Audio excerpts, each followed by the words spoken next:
Madam మరి gangrene అనేది ఇది కూడా జెనెటికల్ గా ఏమైనా ఉంటుందా? గ్యాంగ్రీన్ అనేది జెనెటికల్గా కంటే కూడా పెరిఫరల్ వాస్కులర్ డిసీజ్ అనేది కొంతవరకు జెనెటిక్ ఎలిమెంట్స్ ఉంటాయి కొంతమందికి బై నేచర్. పర్టికులర్ ప్రోటీన్స్ అంటే ప్రోటీన్ సిఎస్ ఇలాంటివి డెఫిషియన్సీ ఉండడం వాళ్ళకి రావచ్చు. కానీ గ్యాంగ్రీన్కి పర్టికులర్గా ఏది జెనెటిక్ రీజన్ ఉండకపోవచ్చు. మెయిన్ థింగ్ డయాబెటీస్ జెనెటికల్గా రావచ్చు కదా. సో అలా ఆ ప్రాబ్లం ఉన్న వాళ్ళకి డయాబెటీస్ ఉంది, అలాగే ఫుడ్ ప్రాబ్లమ్స్ రావచ్చు. ఫుడ్ ప్రాబ్లం ఉన్న వాళ్ళకి మీరు ఎలాంటి చెప్పులు వాడాలో సజెస్ట్ చేశారు. దీనికి కూడా ఇన్ని నెలలు వాడాలి, ఆ తర్వాత మళ్ళీ చేంజ్ చేయాలి, ఇలాంటి అవసరాలు ఏమైనా ఉన్నాయా? ఎస్, డెఫినెట్గా. ఇప్పుడు మన క్లోత్స్ ఎలా అయితే లూజ్ టైట్ అవుతాయో అలాగే ఫుట్ షేప్ కూడా మారుతూ ఉంటుంది. సో ఎవ్రీ 6 months వాళ్ళకి చెప్పులు చేంజ్ చేయమని సజెస్ట్ చేస్తూ ఉంటాం. మళ్ళీ ఇప్పుడు ఎవరికైతే ఈ కస్టమైజ్డ్ ఫుట్వేర్ చేయించారో వాళ్ళు మళ్ళీ 6 monthsకి స్కాన్ చేయించుకుని ఫుట్ షేప్ ఎలా ఉందో చెక్ చేయించుకుని దాన్ని బట్టి ఫుట్వేర్ చేంజ్ చేసుకోవాలి ఎవ్రీ 6 months.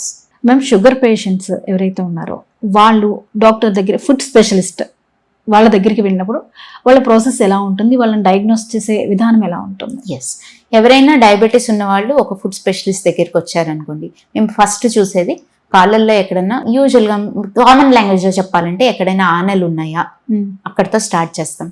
వేళ్ళు షేప్ ఏమన్నా మారిందా, లేదు పాదం షేప్ మారిందా, ఇవి చూస్తాం. తెలియకుండా గాయాలు ఉందా, గోళ్ళ చుట్టూ ఏమన్నా ఇన్ఫెక్షన్ ఉందా, ఇవి ఫస్ట్. ఇవి అయిన తర్వాత వాళ్ళకి స్పర్శ ఎలా ఉంది, 10 gram మోనోఫిలమెంట్ అంటే ఒక చిన్న వైర్ లాంటిది ఉంటుంది, దాంతో వాళ్ళకి స్పర్శ ఎలా ఉందో చెక్ చేస్తాం. ఇది అయిన తర్వాత కాళ్ళకి రక్త సరఫరా ఎలా ఉంది, బ్లడ్ సర్క్యులేషన్. ఇప్పుడు ఎలా అయితే చేతికి పల్స్ చూస్తామో అలాగే కాళ్ళకు కూడా ఒక 2 పల్స్ చూస్తాం.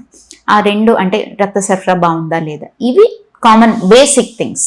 ఇందులో ఏమన్నా ఒకటి అటు ఇటుగా ఉన్నప్పుడు ఫర్దర్గా టెస్ట్ ఏమన్నా చేయాలా అనేది ఇవాల్యుయేట్ చేస్తాం. ఓకే మ్యామ్, ఇంకొక విషయం మర్చిపోయారు, తిమ్మిర్లు. అంటే తిమ్మిర్లు వచ్చిన ప్రతి ఒక్కరికి డయాబెటిక్ ఉంటుంది లేదా డయాబెటిక్ వస్తుంది అనే దానికి సిమ్టమ్ అనుకోవాలా? ఎస్, డయాబెటీస్ ఉన్న వాళ్ళకి అంటే కాళ్ళల్లో తిమ్మిర్లు వస్తున్నాయంటే ఎప్పుడైనా కానీ నరాలు ఎఫెక్ట్ అవుతున్నట్టు. దానికి రకరకాల reasons, but most common reason diabetes. Okay, కొంతమంది అసలు వాళ్ళకి డయాబెటీస్ ఉందని కూడా తెలియదు. కాళ్ళ తిమ్మిర్లు రావడం వల్ల, మంటలు రావడం వల్ల ఫస్ట్ చెకప్కి వెళ్ళినప్పుడే వాళ్ళకి డయాబెటీస్ ఉందని కూడా తెలిసిన వాళ్ళు ఉంటారు. ఇంకొక common reason vitamin B12 deficiency. First ఎవరైనా తిమ్మిర్లతో వచ్చినప్పుడు ఈ 2 ఉన్నాయేమో చూసుకుంటాం.